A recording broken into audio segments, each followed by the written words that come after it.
قرآن قرآن قرآن قرآن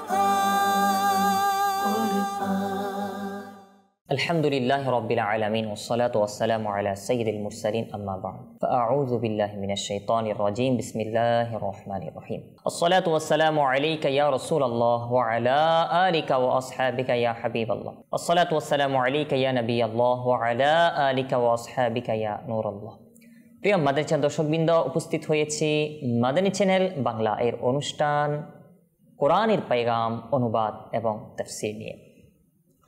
আসুন এই অনুষ্ঠানের মাধ্যমে আমরা কোরআনে পাকের তিলাওয়াত আপনাদের নিকট পেশ করার চেষ্টা করব।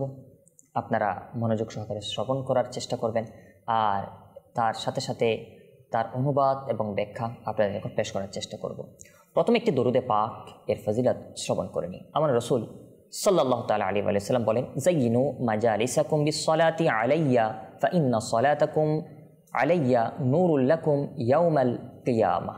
অর্থাৎ আমার নবী সাল্লাল্লাহু তাআলা আলাইহি ওয়া সাল্লাম ইরশাদ করেন, আমার উপর দরুদ শরীফ পাঠ করে তোমরা তোমাদের মজলিস সমূহকে সজ্জিত করো, কেননা তোমাদের দরুদ শরীফ পাঠ করা কিয়ামতের দিন তোমাদের জন্য নূর হবে। আল্লাহু আকবার। সত্যি কিয়ামতের দিন আমাদের জন্য এই নূর অনেক বড় হেল্পফুল হবে। তো দরুদে পাকের নূর যদি মিলে যায় সেটা খুব সহজে পুল সিরাত পার হয়ে যাবে, খুব সহজে জান্নাতে চলে যাবে, বিভিন্ন মুসিবত থেকে সে রক্ষা পাবে। সুতরাং অনুরোধ করব এই নূর পাওয়ার জন্যে বেশি পরিমাণে দরুদে পাক পাঠ করবেন। আর যখনই কোনো মজলিস আমরা বসি যে কোনো জায়গায়, তো তখন আমরা আল্লাহর হাবিবের প্রতি মোহাব্বত সহকারে দরুদে পাক পাঠ করার অভ্যাস করে নিই। আসুন একবার দরুদে পাক পাঠ করি। সাল্লু আলাল হাবিব সাল্লাল্লাহু তাআলা আলা মুহাম্মদ সাল্লাল্লাহু তাআলা আলাইহি ওয়া সাল্লাম। সালাতু ওয়া সালামু আলাইকা ইয়া রাসূলুল্লাহ। প্রিয় ইসলামী ভাইরা, আসুন আমরা প্রথমে এই সূরা, আজকে যে তিলাওয়াত আপনাদের নিকট পেশ করছি অর্থাৎ সূরা আলাম নাশরাহ, এটাকে ইনশিরাহ বলা হয়। তো এই সূরা আলাম নাশরাহ আপনাদের নিকট পেশ করার চেষ্টা করছি। প্রথমে তিলাওয়াত আমরা শ্রবণ করে নিই, এরপর ইনশাআল্লাহ অনুবাদ এবং ব্যাখ্যা আপনাদের নিকট পেশ করার চেষ্টা করব। আউযু বিল্লাহি মিনাশ শাইতানির রাজীম। বিসমিল্লাহির রাহমানির রাহিম। ألم نشرح لك صدرك ووضعنا عنك وزرك الذي أنقض ظهرك ورفعنا لك ذكرك فإن مع العسر يسرا إن مع العسر يسرا فإذا فرغت فانصب وإلى ربك فارغب صدق الله العظيم। প্রিয় মাদানী চ্যানেল দর্শকবৃন্দ, আমরা তিলাওয়াত শ্রবণ করলাম। আসুন এখন আমরা এই সূরা আলাম নাশরাহ সম্পর্কে কিছু কথা শ্রবণ করি। আলাম নাশরাহ এটা মক্কি সূরা, অর্থাৎ মক্কার মধ্যে এটা নাজিল হয়েছে। আর এই সূরার মধ্যে একটি রুকু রয়েছে, 8টি আয়াত রয়েছে, 27টি পদ অর্থাৎ শব্দ রয়েছে এবং 130টি বর্ণ রয়েছে। তো এই সূরাতে কি বলেন? প্রথমে আল্লাহ তাআলা ঘোষণা করেন, আলাম নাশরাহ লাকা সাদরাক। হে হাবিব, আমি কি আপনার বক্ষ প্রশস্ত করিনি?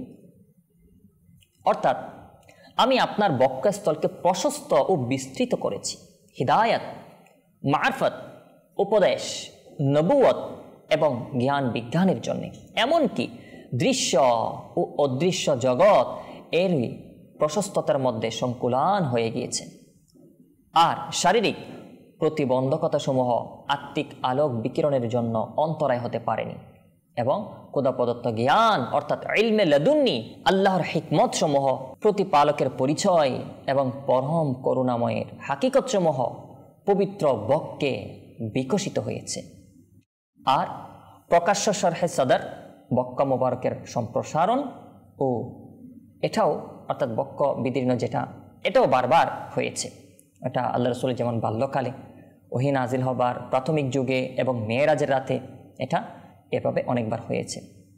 যেভাবে হাদিসে পাকে এসেছে যে বক্ষ সম্প্রসারণ এভাবে হয়েছিল যে জিবরাইল আমিন আলাইহিস সালাতু ওয়াস সালাম তিনি পবিত্র বক্ষকে বিদীর্ণ করে কলব অর্থাৎ আল্লাহ রাসূলের হৃদয় মোবারককে বের করেছিলেন এবং তা স্বর্ণের পাত্রের মধ্যে রেখে জমজমের পানি দ্বারা ধৌত করেন আর নূর ও জ্ঞান বিজ্ঞানে পরিপূর্ণ করে তা যথাস্থানে রেখে দিয়েছেন। আল্লাহু আকবার। সুতরাং আল্লাহ তাআলা কি বলেন, আলাম নাশরাহ লাকা সাদরাক, আমি কি আপনার বক্ষ প্রশস্ত করিনি? তো আল্লাহ রাসূল সাল্লাল্লাহু তাআলা আলাইহি ওয়া সাল্লামের বক্ষ কিভাবে আল্লাহ তাআলা প্রশস্ত করেছেন তার ব্যাখ্যা আমরা শ্রবণ করলাম। আচ্ছা, এরপর কি বলেন, ওয়া ওয়াদা'না আনকা উযরাক আল্লাযী আনকাযা যাহরাক, আল্লাহ তাআলা বলেন এবং আপনার উপর থেকে আপনার সেই বোঝা নামিয়ে নিয়েছি যা আপনার পৃষ্ঠ ভেঙেছিল। অর্থাৎ এই বোঝা দ্বারা বলা হচ্ছে হয়তো ওই দুঃখকে বোঝানো হয়েছে যা কাফিরগণ ও মুসলিমগণ ঈমান না আনার কারণে তার পবিত্র মনে আল্লাহ রাসূল সাল্লাল্লাহু তাআলা আলাইহি ওয়া সাল্লামের পবিত্র মনে বিরাজ করত, অথবা উম্মতগণের পাপ সমূহের চিন্তা যা নিয়ে কলব আল্লাহ রাসূলের হৃদয় মোবারক সর্বদা ব্যস্ত থাকত। তো অর্থ এটাই হলো যে আমি আপনাকে মকবুল সুপারিশকারীর মর্যাদা দান করে সেই দুঃখের বোঝা দূর করে দিয়েছি। এরপর আল্লাহ তাআলা কি বলেন, ওয়া রাফা'না লাকা যিকরাক, এবং আমি আপনার জন্য আপনার স্মরণকে সমুন্নত করেছি। আল্লাহু আকবার। হাদিসে পাকে বর্ণিত হয়েছে আল্লাহ রাসূল সাল্লাল্লাহু তাআলা আলাইহি ওয়া সাল্লাম এই আয়াত সম্পর্কে, অর্থাৎ ওয়া রাফা'না লাকা যিকরাক, যে আমি আপনার জন্য আপনার স্মরণকে সমুন্নত করেছি। আল্লাহ তাআলার এই ঘোষণা, এটার উদ্দেশ্য কি? তো জিবরিল আমিন তিনি কি বললেন? তিনি বললেন আপনার স্মরণকে সমুন্নত করার অর্থ হলো যখন আমাকে স্মরণ করা হবে তখন আমার সাথে আপনাকেও স্মরণ করা হবে। আল্লাহ পাক রব্বুল আলামিনের পক্ষ থেকে এটা বলা হয়েছে। অর্থাৎ আল্লাহ তাআলাকে যখন স্মরণ করা হবে তখন আল্লাহ তাআলার সাথে আল্লাহর হাবিবকে স্মরণ করা হবে।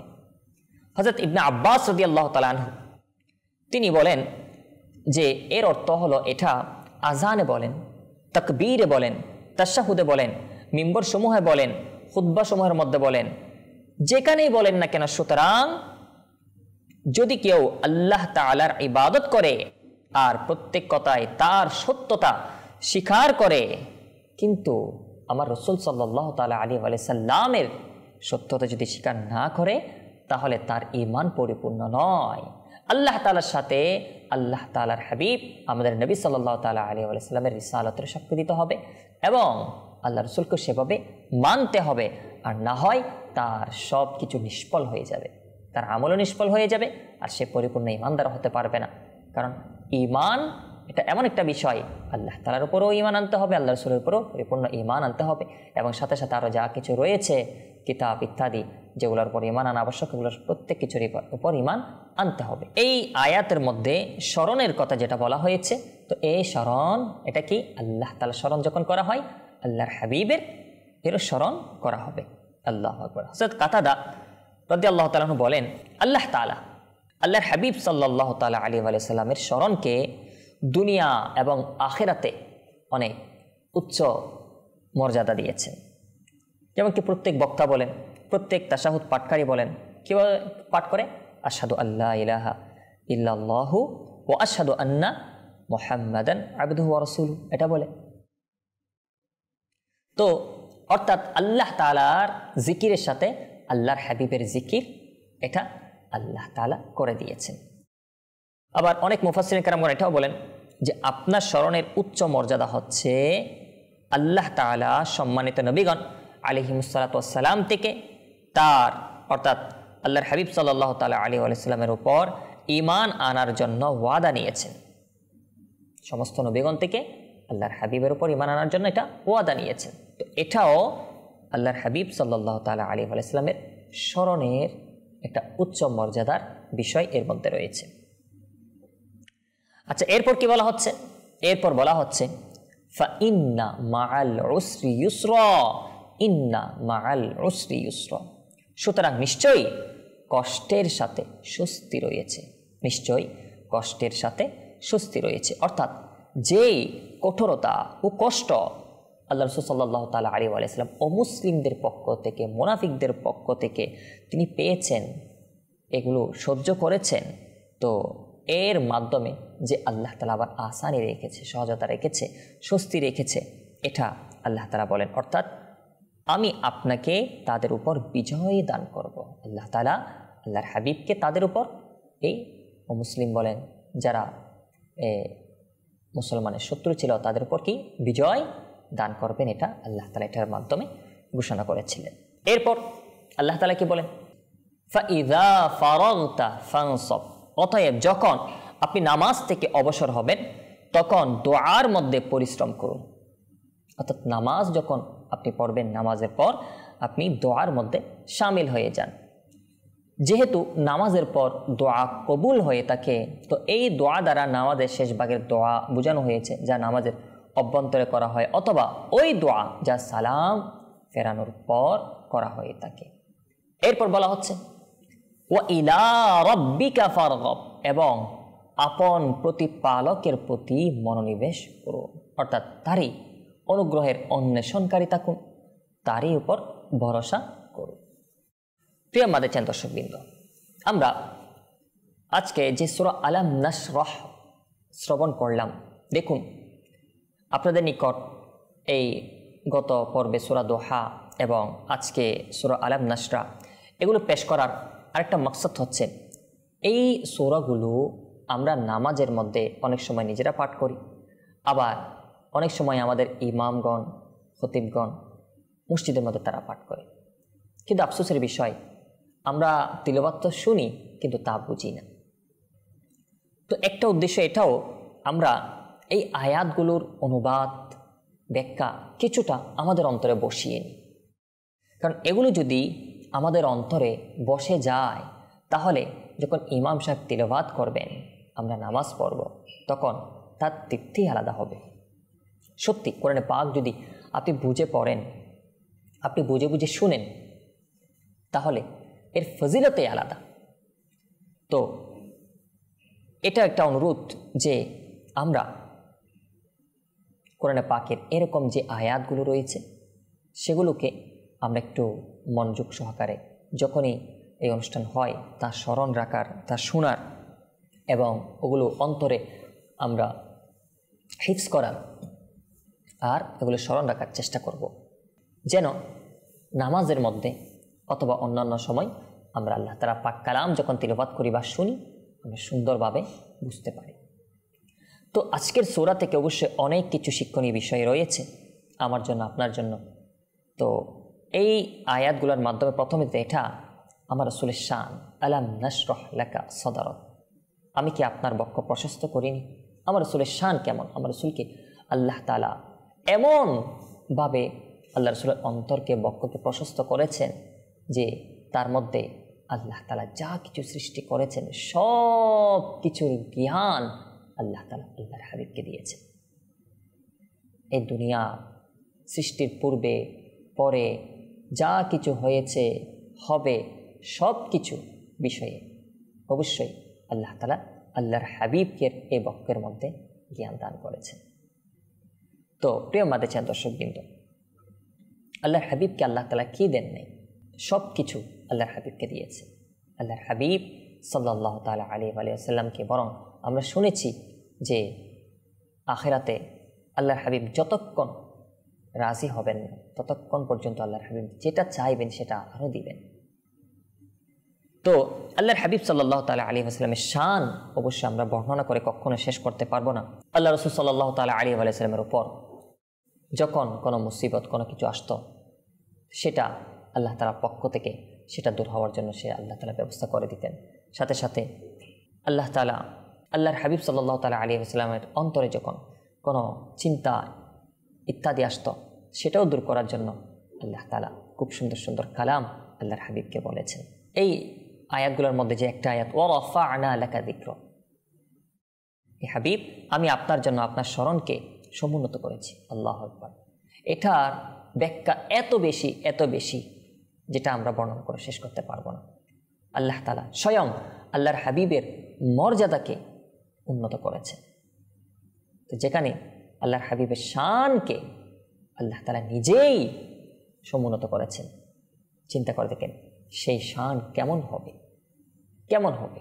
দুনিয়ার মধ্যে সমস্ত নবীদের নবী, শ্রেষ্ঠ নবী, শ্রেষ্ঠ মানব, শ্রেষ্ঠ সৃষ্টি, আল্লাহ তাআলা সৃষ্টি জগতে শ্রেষ্ঠ আল্লাহর হাবিবের উপর আর কোনো কিছুই নেই।